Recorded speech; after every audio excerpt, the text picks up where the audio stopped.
मिनश्शैतानिर्रजीम बिस्मिल्लाहिर्रहमानिर्रहीम। हमारा जो कंटिन्यूएशन लेक्चर है first Ed second semester student के लिए आर्टिफिशियल रेस्पिरेशन या respiratory emergency and artificial respiration, उसका आज हम थर्ड पार्ट कंटिन्यू करते हैं। टाइप्स ऑफ हाइपोक्सिया, इसके बारे में हमने थोड़ा सा डिस्कस भी किया था और आज भी डिस्कस करेंगे। इसमें नंबर फर्स्ट आप लोगों को हाइपोक्सिया की समझ आनी चाहिए कि हाइपोक्सिया कैसे कहते हैं। Hypoxia mean lack of oxygen, reduction of oxygen, deficiency of oxygen. जब ऑक्सीजन की डिफिशिएंसी आ जाती है तो उसको हम क्या कहते हैं, हाइपोक्सिया टू टिश्यू और सेल की तरफ। तो उसमें देखिए नंबर फर्स्ट यहाँ पे स्टैग्नेंट हाइपोक्सिया। स्टैग्नेंट हाइपोक्सिया हम उस हाइपोक्सिया को कहते हैं जिसमें क्या होता है, reduce cardiac output. Cardiac output जो है वो डिक्रीज हो जाता है, रिजल्टिंग इन टिश्यू हाइपोक्सिया। जब कार्डिक आउटपुट डिक्रीज होता है तो लाजमी बात है कि टिश्यू या सेल की तरफ ब्लड सप्लाई जो है वो वीक होगा, और जब लैक ऑफ ब्लड सप्लाई आता है तो उसको हम इस्कीमिया कहते हैं, और इस इस्कीमिया के बाद वो हाइपोक्सिया बन जाती है, क्योंकि ब्लड ही में ऑक्सीजन होता है और जब लैक ऑफ ब्लड आता है तो मीन की लैक ऑफ ऑक्सीजन भी आ जाता है। तो कार्डिक आउटपुट जब डिक्रीज होता है, सफिशिएंट परफ्यूजन नहीं करता, तो टिश्यू की तरफ जो है वो ऑक्सीजन सप्लाई जो है वो कम हो जाता है, तो इसको हम हाइपोक्सिया कहते हैं।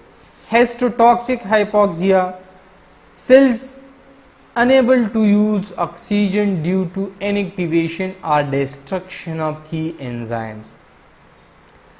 हेस्टोटॉक्सिक हाइपोक्सिया में सेल जो है वो अनेबल होता है जो ऑक्सीजन यूज करने में due to inactivation of destruction of की एंजाइम, क्योंकि जो की एंजाइम होती है उसकी इनएक्टिवेशन या डिस्ट्रक्शन की वजह से वो ऑक्सीजन यूज नहीं कर सकते, तो उसको हम हेस्टोटॉक्सिक हाइपोक्सिया कहते हैं।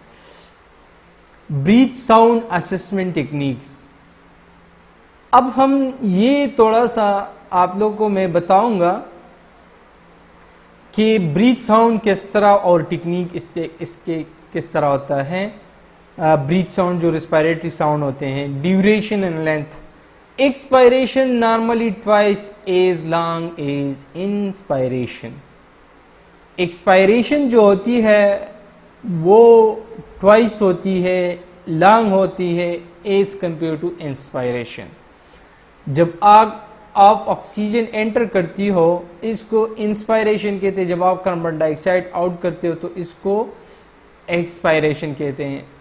तो एक्सपायरेशन जो है वो थोड़ा सा लॉन्ग होती है एज कंपेयर टू इंस्पायरेशन, और इंस्पायरेशन एक्सपायरेशन रेशियो जो है ये देखिए आप, ये 1 है इंस्पायरेशन और एक्सपायरेशन रेशियो जो है वो 2 है।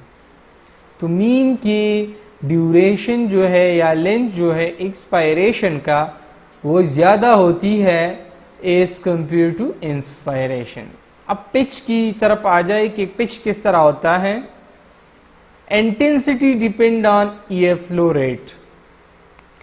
इंटेंसिटी शिद्दत को कहती है, उस पिच का शिद्दत जो है वो डिपेंड करता है एयर फ्लो रेट पे, कि एयर फ्लो रेट जो है वो अगर ज़्यादा है तो इसकी पिच जो है वो ज़्यादा होगी, अगर कम है तो वो कम होगी। Consistency of flow, patient position, side, और इस पे भी डिपेंड करता है कि फ्लो पे, पेशेंट पोजीशन या साइड पे भी डिपेंड करता है कि पेशेंट किस पोजीशन में है, किस साइड पे पड़ा है, तो उस पर भी डिपेंड करता है, और इससे हम ब्रीथ साउंड असेसमेंट टेक्निक कर सकते हैं।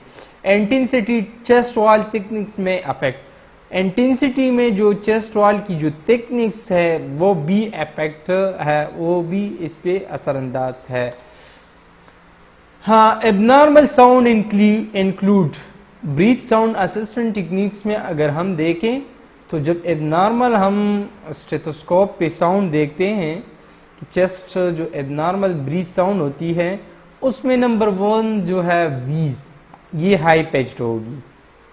वीज ये जब चेस्ट इन्फेक्शन होती है और मोस्ट प्रॉबली ब्रीथ रिस्पायरेशन में कोई प्रॉब्लम होती है तो वो एक साउंड प्रोड्यूस होता है। आप स्ट्रेथ पे ये साउंड सुन सकते हो, तो इसको हम वीज, और ये हाई पिच का होती है। रोंकाई ये लो पिच का होती है, ये इससे कम होती है। क्रिकल डिसकंटिन्यूएशन साउंड होती है, ये डिसकंटिन्यू होती है। और स्ट्राइडर ये सी बार्क होती है और ये वीज से थोड़ा ज़्यादा होती है, इसकी हाई पिच फ्रीक्वेंसी थोड़ा हाई होती है। प्लूरल फ्रैक्शन रोब होती है। ये एबनॉर्मल साउंड है जो कि आप लोग के लिए इतना इम्पोर्टेंट नहीं है, लेकिन फिर भी मैंने यहाँ पे डिस्कस किया है। सिर्फ एबनॉर्मल साउंड आपको पता होनी चाहिए।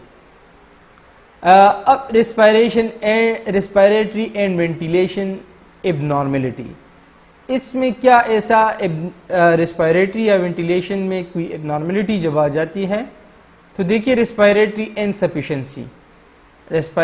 Insufficiency, inability of respiratory system to meet body metabolic demand. इसमें रिस्पायरेटरी सिस्टम का जो इनएबिलिटी है, जो लैक ऑफ है, जो डिफिशिएंसी है, जो कि नॉर्मल बॉडी डिमांड से नहीं मिलती, मेटाबॉलिक डिमांड से नहीं मिलती, तो ये रेस्पिरेटरी इनसफिशिएंसी है। Normal demand of the body जो है वो उसके साथ नहीं मिलती, तो मीन की रेस्पिरेटरी इनसफिशिएंसी है। Respiratory depression, respiratory failure, inability of respiratory system to meet body metabolic needs. Respiratory failure हम उसको कहते हैं जिसमें रेस्पिरेटरी सिस्टम फेल हो जाता है, बॉडी का जो नॉर्मल मेटाबॉलिक नीड ज़रूरियात होती है वो नहीं पूरा कर सकती, तो उसको हम रेस्पिरेटरी फेलियर कहते हैं। ऑक्सीजनेशन फेलियर या वेंटिलेटरी फेलियर, उसमें ऑक्सीजन सप्लाई जो है वो स्टॉप हो जाती है, या वेंटिलेटरी फेलियर इसको भी हम कहते हैं। ये था आप लोगों के लिए respiratory and ventilation abnormalities, some abnormal respiratory breath sound थी, कुछ टेक्निक्स थी, और हाइपोक्सिया के बारे में भी हमने थोड़ा सा डिस्कस किया।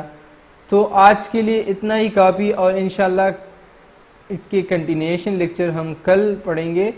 तो अपना ख्याल रखें। अल्लाह हाफिज़, वस्सलाम।